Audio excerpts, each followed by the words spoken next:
ఈ విధంగా తనకున్నటువంటి ఓటు బ్యాంకును కాపాడుకుంటూ కొత్తగా బీసీలలో ఓటు బ్యాంకుని చేర్చడం ద్వారా, మహిళల్లో తన ఓటు బ్యాంకును పెంచుకోవడం ద్వారా వైఎస్ఆర్ కాంగ్రెస్ పార్టీ ఈ రోజు తిరిగి రాష్ట్రంలో మరొకసారి అధికారంలోకి రాబోతా ఉంది. వైఎస్ఆర్ కాంగ్రెస్ పార్టీ ఆంధ్రప్రదేశ్ లో మే 13వ తేదీన జరిగినటువంటి ఎన్నికల్లో 49.41% ఓట్లను సాధించి 94 నుండి 104 అసెంబ్లీ స్థానాల్లో గెలవబోతా ఉంది. అలాగే తెలుగుదేశం పార్టీ కూటమి 47.55% ఓట్లను సాధించి కేవలం 71 నుండి 81 స్థానాలకు పరిమితం కాబోతా ఉంది. ఇతర పార్టీలు, ఇండిపెండెంట్ అభ్యర్థులు 3.04% ఓట్లకు పరిమితం కాబోతా ఉన్నాయి. సుమారుగా 2% ఓట్ల ఆధిక్యతతో తెలుగుదేశం పార్టీ కూటమి కంటే సుమారుగా 20-25 స్థానాల్లో వైఎస్ఆర్ కాంగ్రెస్ పార్టీ ఆధిక్యత సాధించి మరొకసారి ప్రభుత్వాన్ని ఏర్పాటు చేయబోతా ఉంది. అలాగే పార్లమెంటు విషయానికొస్తే ఆంధ్రప్రదేశ్ లో ఉన్నటువంటి 25 పార్లమెంటు స్థానాల్లో 48.29% ఓట్లను సాధించి వైఎస్ఆర్ కాంగ్రెస్ పార్టీ 13 నుండి 15 పార్లమెంటు స్థానాలను గెలవబోతా ఉంది. అలాగే తెలుగుదేశం కూటమి 47.68 ఓట్ల శాతాన్ని సాధించి 10 నుండి 12 పార్లమెంటు స్థానాల్ని గెలవనున్నది. 4.03% ఓట్లు కాంగ్రెస్ పార్టీ మరియు ఇతర పార్టీలకు లభించినాయి. ఏ పార్టీ కూడా ఇంకా వేరే పార్టీలకు సీట్లు లభించేటువంటి అవకాశం లేదు. కడప పార్లమెంటు నుండి పోటీ చేసినటువంటి శ్రీమతి షర్మిల గారు అక్కడ గణనీయమైనటువంటి ఓట్లు పొందుతున్నప్పటికీ అక్కడ గెలిచే పరిస్థితి లేదు. వారికి అక్కడ డిపాజిట్ కూడా దక్కేటువంటి పరిస్థితి లేదు. ఆవిడ సుమారు 12% ఓట్లకి పరిమితం కాబోతా ఉన్నది. ఈ విధంగా కాంగ్రెస్ పార్టీ సుమారుగా 3% ఓట్లు పార్లమెంటు స్థానాల్లో చీల్చిన కారణంగా వైఎస్ఆర్ కాంగ్రెస్ పార్టీ గెలవలసినటువంటి మరో 3 స్థానాల్ని కోల్పోబోతా ఉంది. అయినప్పటికీ ఎన్డీఏ కూటమి కంటే కూడా 2-3 పార్లమెంటు స్థానాలను అధికంగా సాధించబోతా ఉంది. సుమారుగా 13 నుండి 15 స్థానాలు వైఎస్ఆర్సీపీ, 10 నుండి 12 స్థానాలు టీడీపీ కూటమి సాధించబోతా ఉంది. రాష్ట్రంలో ఎగ్జిట్ పోల్స్ గురించి ప్రజలు దాదాపు ఎన్నికలైన మరుక్షణం నుంచి ఇప్పుడు వరకు కూడా ఆతృతగా ఉన్నారంటే ఆలోచించాలి. ఎప్పుడు కూడా ఎగ్జిట్ పోల్స్ గురించి ప్రజలు ఇంతగా ఎదురు చూసినటువంటి దాఖలాలు ఎక్కడా లేవు.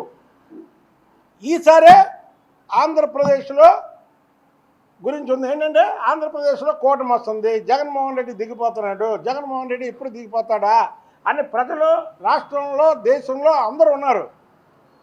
కాబట్టి ఎగ్జిట్ పోల్స్ మీద ప్రతి ఒక్కరూ అంటే నేషనల్ ఛానల్స్ అన్నీ కూడా కూటమి యొక్క బలాన్ని చెబితే ఈ పేక్ సర్వే ఆరామస్తాన్తో చెప్పించారు. ఆరామస్తాన్తో చెప్పించినటువంటి జగన్మోహన్ రెడ్డికి ఒక సవాల్ విసురుతున్నా. సవాల్ స్వీకరించాలి. ఆరామస్తాను నీది పేక్ సర్వే, వచ్చేది కూటమి రాకపోతే నా నాలుక కోసుకుంటా, ఎప్పుడు మాట్లాడను. అలాగే నువ్వు చెప్పినట్టు కానీ కూటమి, నువ్వు వైసీపీ గెలవకుండా కానీ కూటమి వస్తే నీ నాలుక కోసుకుంటావా? ఎప్పుడు ప్రజల్ని తప్పుదారి పట్టించకుండా ఆరామస్తాను నాలుక కోసుకుంటావా? ఒకటి. రెండోది, నీతో చెప్పించినటువంటి జగన్మోహన్ రెడ్డి చంద్రబాబు నాయుడు గారు నేను ముఖ్యమంత్రిగానే మళ్ళీ అసెంబ్లీలో అడుగు పెడతానని చెప్పాడు. అప్పటి వరకు నేను అడుగు పెట్టనని చెప్పాడు.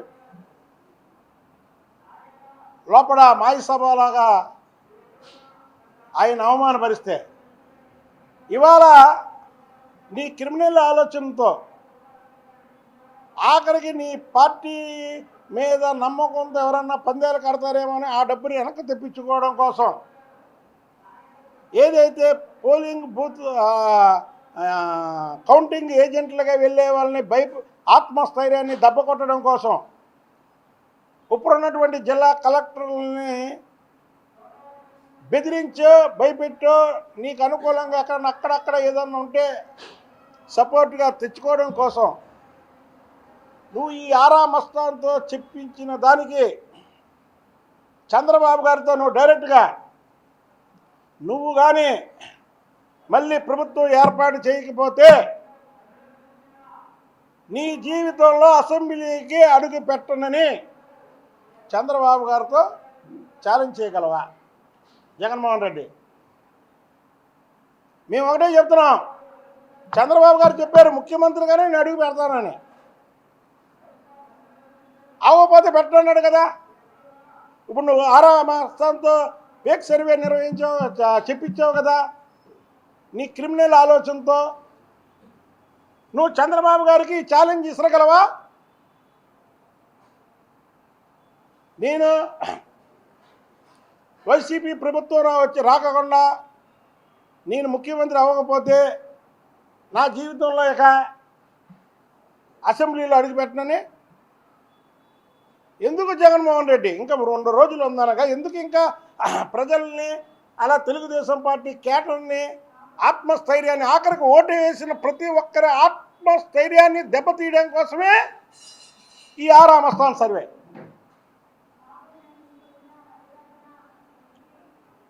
మంత్రాలకి చింతకాయలు రాలవు. చింత చెట్టు ఉంటుంది ఎవరికెళ్ళే మంత్రాలు చెప్తే చింతకాయలు రాలుతాయా? అలాగే 2 రోజుల్లో వైసీపీ భాగవతం బట్టబయలు అవుతుంది. మీరు ఈ క్రిమినల్ ఆలోచనతో మీ ప్రజల వద్ద డబ్బులు లాక్కోవడానికి ఒక పక్క, ఇంకొక పక్క ఏమో ఏజెంట్లని, కౌంటింగ్ ఏజెంట్లని ఆత్మస్థైర్యాన్ని దెబ్బకొట్టడం కోసమో లేదా అక్కడ ఉన్నటువంటి అధికారులని బెదిరించడం కోసం ఈ పని చేయడం అనేది కరెక్ట్ కాదు. ఆరా మస్తాన్ కానీ ఒకవేళ నేను ఇసిన ఛాలెంజ్కి ఆయన ఒప్పుకోకపోతే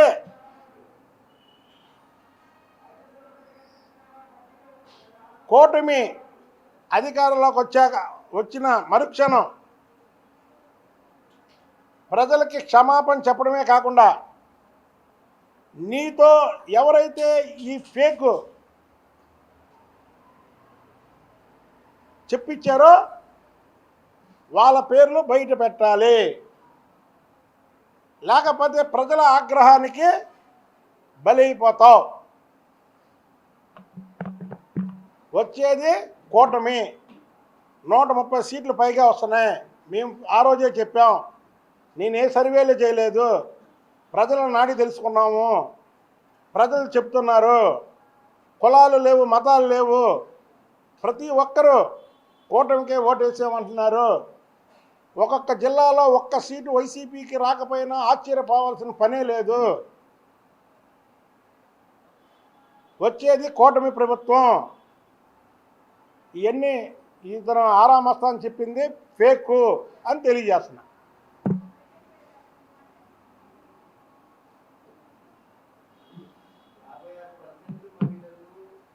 అసలు ఫేక్ అండి అది. అసలు అది చెప్పిందే ఫేక్. అసలు పర్సంటేజ్లు ఇవన్నీ కాదు, వచ్చేది కూటమి. నేను చెప్పాను కదా, ఆరా మస్తాన్ వాళ్ళు నిజంగా ఆయన చెప్పింది కరెక్ట్ అయితే నేను 4 కోసుకుంటా. ఆయన ఒకవేళ చెప్పింది ఫేక్ అయితే 4 కోసుకుంటాడా చెప్పమనండి.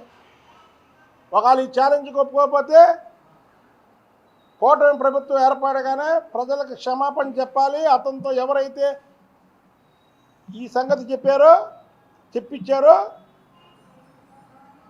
వాళ్ళ పేర్లు బయట పెట్టాలి. ఎందుకంటే ఇది ప్రజల జీవితాలతో ఆడుకోవడం. నేషనల్ ఛానల్స్ అన్నీ కూడా పెద్ద పెద్ద ఛానల్స్, ఎంతో గొప్ప చరిత్ర ఉన్నటువంటి ఛానల్స్ కూటమికి ఇదిస్తే ఈయన ఇలా చెప్పడం కరెక్ట్ కాదు. దీన్ని మరి ఏ ఉద్దేశంతో చెప్పారు? రకరకాల అనుమానాలు వస్తున్నాయి. కాబట్టికే కూటమి ప్రభుత్వం ఏర్పడడం ఖాయం. నేను ఇచ్చిన ఛాలెంజ్కి కానీ ఒప్పుకోకపోతే ఆ రోజు ప్రజలకు క్షమాపణ చెప్పి ఈయనతో ఎవరు చెప్పించారో ఆ పేర్లు మాత్రం బయట పెట్టాలి. ఓకే తమ్ముడు.